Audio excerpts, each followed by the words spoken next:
Sa ating paghihirap na nararanasan ngayon, hindi kaya binubuksan ng Diyos ang ating mga mata upang makita natin ang paghihirap ng ating kapwa kung paanong nakita ni Jesus ang ating paghihirap nung siya ay nandito sa mundo. Hindi kaya binibigyan tayo ng pagkakataon ng guro upang mas maturuan tayo kung paano maging kagaya niya, sapagkat ang pagiging Kristiyano ay hindi maihihiwalay sa pagiging Kristo, at sa pagiging Kristo, palaging nakapaloob dito ang paghihirap at pagpapakasakit.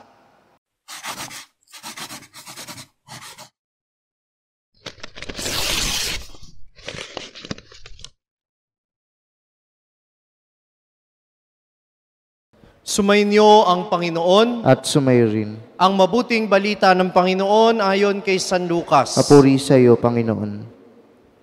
Noong panahong iyon, tinanong ni Jesus ang kanyang mga alagad ng patalinghaga, maaari bang maging taga-akay ng bulag ang isa ring bulag? Kapwa silang mahuhulog sa hukay kapag ginawa ang gayon. Walang alagad na higit sa kanyang guro, ngunit kapag lubusang naturuan, siya'y magiging katulad ng kanyang guro. Ang tinitingnan mo'y ang puwing ng iyong kapatid, ngunit hindi mo pinapansin ang tahilan sa iyong mata. Paano mo masasabi sa iyong kapatid, "Kapatid, bayaan mong alisin ko ang iyong puwing," gayong hindi mo nakikita ang tahilang nasa iyong mata? Mapagpaimbabaw, alisin mo muna ang tahilan sa iyong mata at makakikita kang mabuti. Sa gayoy, maaalis mo ang puwing ng iyong kapatid. Ang mabuting balita ng Panginoon. Pinupuri ka namin, Panginoong Jesucristo. Magandang hapon po sa inyong lahat. Magandang araw sa ating pong mga taga-subaybay sa ating live streaming. I-comment po ninyo kung saan kayo nanonood upang madama nating lahat na tayo iisa, bagamat magkakalayo sa oras ng ating pananalangin sa puso at diwa. Marami pong nagtatanong, bakit nangyayari sa atin ang pandemyang ito? At bakit maraming nagdurusa? Aamin po ako sa inyo, ako po'y nagtatanong na rin. Sapagkat kamakailan lang ay namatayan na naman ako ng kaibigan, sunod-sunod. Pang-apat na po ito, ngayong taon na ito. Bukod pa sa isang kamag-anak na namatay. At bukod dito, marami tayo nababalita, nagkakasakit, nawawalan ng trabaho, talaga pong mahirap ang buhay at maraming dahilan para tayo malungkot. At magtanong din, bakit po, Panginoon? Subalit ang mga pagbasa natin ngayon ay nangungusap siguro kung bakit nga ba nangyayari ang lahat ng ito. Naalala ko ang sinabi ni Papa Juan Pablo Icalawa. Sabi niya, kapag daw ang tao'y lumuluha, hindi lamang nahuhugasan ng kanyang mga mata, kundi nalilinis maging ang kanyang puso. At naalala ko ang sinabi ng Panginoon sa Ebanghelyo natin ngayon na dapat nga'y matanggal ang tahilan sa ating mga mata.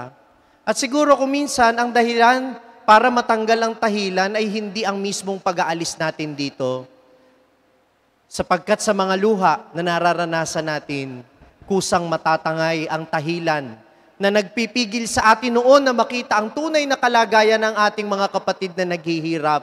Ang mga kapatid nating nahihirapan sa oras ng kamatayan, hindi natin alam ang pakiramdam, hindi natin alam ang sitwasyon. Maliban ngayong tayo mismo ang lumuha dahil tayo ang nawalan ng hanap buhay, tayo ang nagkasakit, tayo ang nawalan ng mahal sa buhay.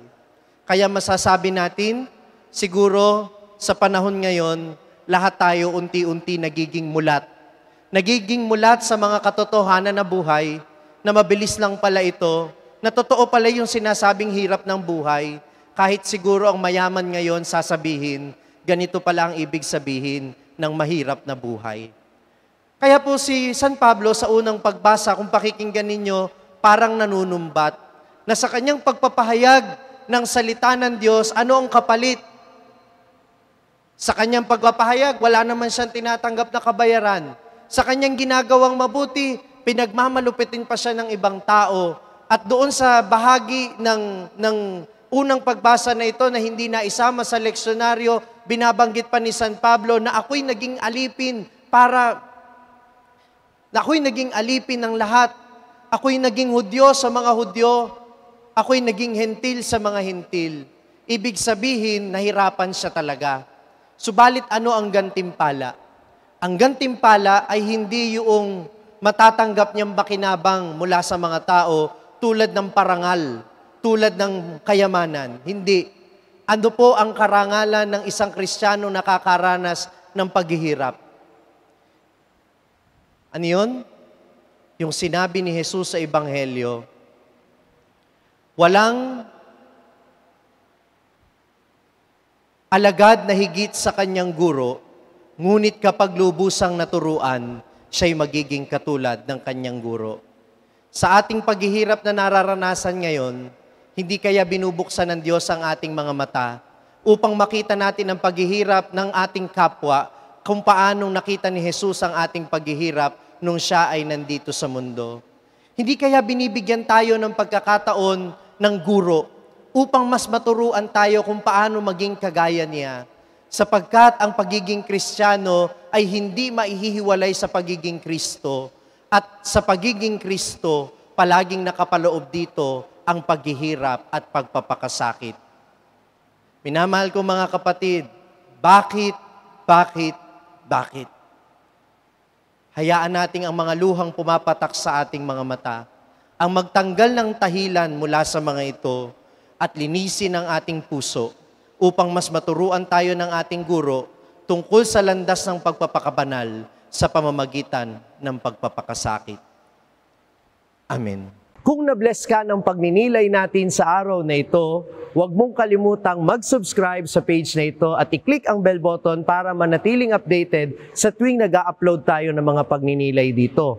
At syempre, hindi pwedeng ikaw lang ang nabe-bless. Kung gusto mo ring ma-bless ang iyong mga kaibigan at mahal sa buhay, i-share ang link ng video na ito sa kanila.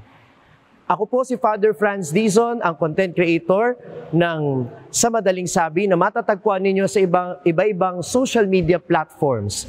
Pari ng Diocese ng Malolos, at ngayon ay matatagpuan na rin po ninyo ang aking mga pagninilay sa #1 Catholic app in the world, ang Hallow.